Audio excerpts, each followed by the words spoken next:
ओम शांति। सुनते हैं 18 जून 69 के अव्यक्त बाप दादा के मधुर महावाक्य।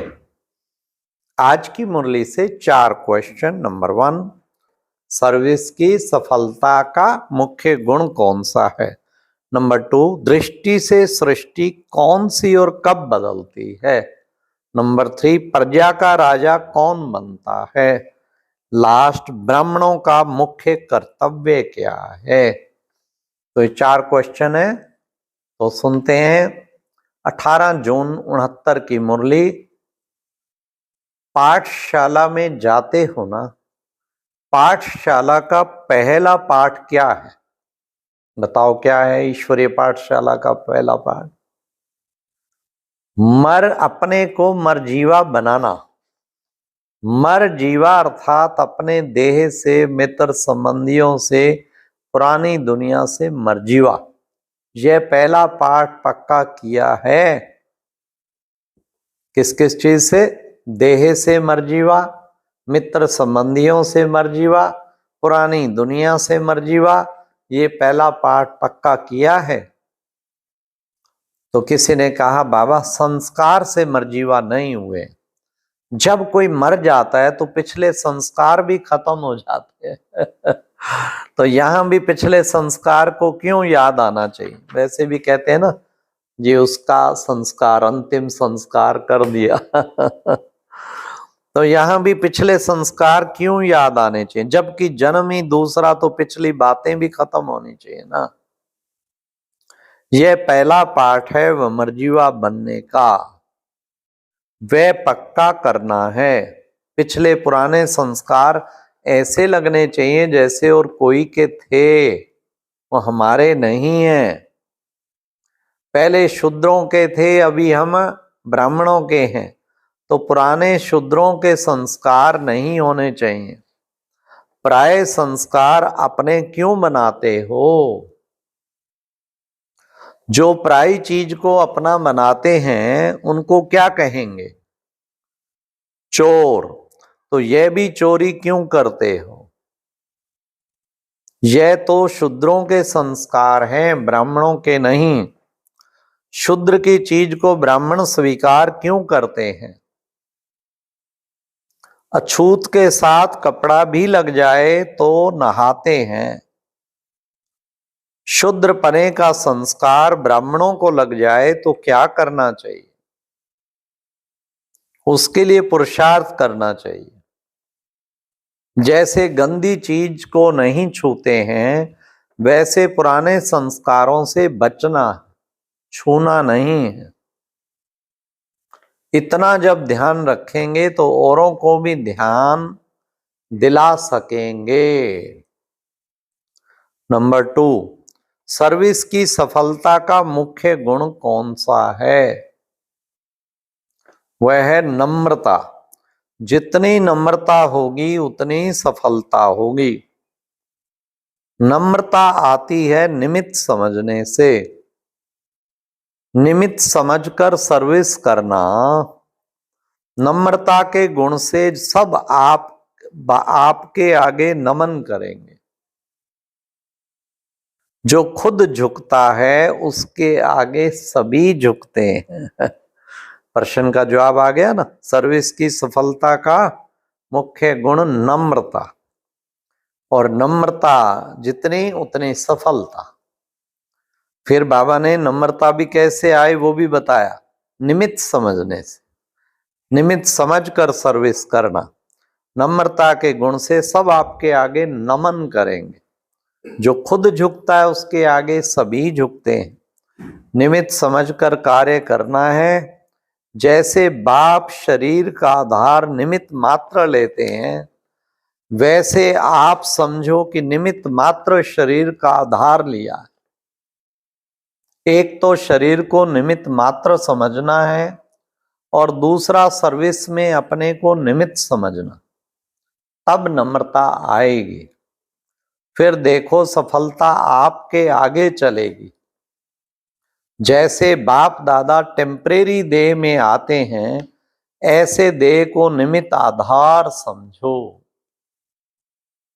बाप दादा की देह में अटैचमेंट होती है क्या? आधार समझने से अधीन नहीं होंगे। अभी देह के अधीन होते हो तो फिर देह को अधीन करेंगे। गायन है, तीसरा गायन है, दृष्टि से सृष्टि बनती है। कौन सी सृष्टि बनती है और कब बनती है? दृष्टि और सृष्टि का ही गायन क्यों है? अक्सर कहते हैं ना दृष्टि से सृष्टि। मुख का गायन क्यों नहीं है? भाई मुख से सृष्टि। काम पर पहले पहले क्या बदली करते हैं? पहला पाठ क्या पढ़ाते हैं? भाई भाई की दृष्टि से देखो। भाई भाई की दृष्टि अर्थात पहले दृष्टि को बदलने से सब बातें बदल जाती हैं। इसलिए गायन है कि दृष्टि से सृष्टि बदलती है, अर्थात भाई भाई की दृष्टि अर्थात रूहानी दृष्टि, उसी से सृष्टि बदलेगी। जब आत्मा को देखते हो तब ये सृष्टि पुरानी देखने में आती है क्या? पुरुषार्थ में भी मुख्य इस चीज का ही है। कौन सी चीज का? दृष्टि बदलने का। जब ये दृष्टि बदल जाती है तो स्थिति और परिस्थिति भी बदल जाती। दृष्टि बदलने के गुण और कर्म आप ही बदल जाते हैं। ये आत्मिक दृष्टि नेचुरल हो जाए। नेक्स्ट, फोर्थ नंबर, जो संगम युग पर अपना राजा बनता है वह प्रजा का भी राजा बन सकता है। जो यहां अपना राजा नहीं वह वहां प्रजा का राजा भी नहीं बन सकता। संगम युग पर ही सभी संस्कारों का बीज पड़ता है। यहां के बीज के सिवाय भविष्य का वृक्ष पैदा हो नहीं सकता। यहां बीज ना डालेंगे तो फूल कहां से निकलेगा? यहां अपने राजा बनने से क्या होगा? अपने को अधिकारी समझेंगे। अधिकारी बनने के लिए उदार चित्त का विशेष गुण चाहिए। जितना उदार चित्त होंगे उतना अधिकारी बनेंगे। ब्राह्मणों का मुख्य कर्तव्य क्या है? इतने अच्छे अच्छे बाबा के हम बच्चों को प्रश्न करके बाबा कितने सुंदर रेस्पॉन्स दे रहे हैं। ब्राह्मणों का मुख्य कर्तव्य है पढ़ना और पढ़ाना। इसमें बिजी रहेंगे तो और बातों से बुद्धि और बातों में बुद्धि नहीं जाएगी। तो अपने को पढ़ने और पढ़ाने में बिजी रहो। अपनी वृत्ति दृष्टि से सर्विस करने में कोई बंधन नहीं। जिस बात में स्वतंत्र हो वह सर्विस करनी चाहिए। अच्छा, ओम शांति। तो आज बाबा ने कितना सुंदर हम बच्चों को दो शिक्षाएं तो विशेष मिली। क्या? एक तो सर्विस की सफलता के लिए जो बाबा ने कहा नम्रता, निमित्त बने का, कितने सुंदर शब्द थे। जो झुकता है उसके आगे सभी झुकते हैं। नहीं तो कहते मुझे ही झुकना है क्या, मुझे ही मरना है क्या? मुझे जो झुकता है उसके सामने सारी दुनिया झुकेगी। तो हमें इसमें झुकने में भी नंबर 1 बनना है। जितना झुकेंगे उतना नंबर 1। तो नम्रता, एक तो नम्रता का गुण धारण करें और दूसरा निमित्त बनेगा। मैं निमित्त, बाबा करण करावन आ रहा है, मैं तो केवल निमित्त हूं, माध्यम हूं। ये गुण भी धारण करें। फिर आप देखो सर्विस में कितनी सफलता मिलती है। जहां अहंकार आया, जहां वो आया, वहां मुश्किल पड़ जाती है। इसलिए निमित्त समझें और नम्र चित्त रहें। फिर नेक्स्ट बाबा ने जो कहा कि बच्चे विशेष जो है सर्विस में अपने को निमित्त समझो, नम्र चित्त रहो। फिर बाबा ने जो कहा गायन है दृष्टि से सृष्टि बनती है। कौन सी सृष्टि बनती है और कब बनती है? ये बाबा ने बड़ा सुंदर सुनाया।